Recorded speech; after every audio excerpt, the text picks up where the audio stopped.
Alo lahiat.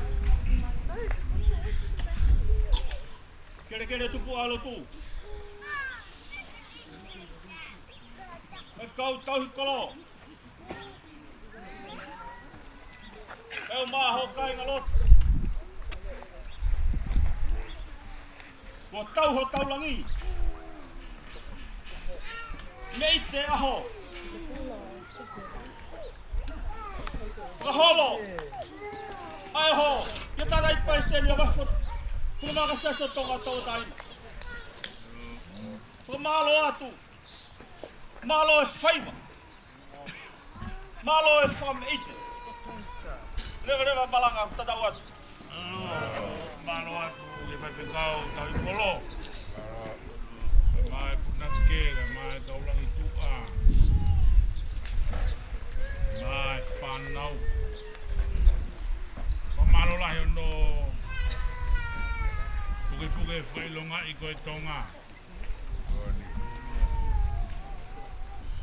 Ai hoko koe tāsi pinga. Pea moe tatakia e whanau anofo i e punua la. Punua mori. Angeha tulu tā. A hua kau ki hakane vai. E tau nofo e punua lahi koe ni mono ulanu, mono umatakari. Wa mea i ho mo. A koe e ngai mea koe a whaiva ki he whanau. Whailonga ia e tonga. Watua ia e whakamano la. I e whakau. Toi kolo.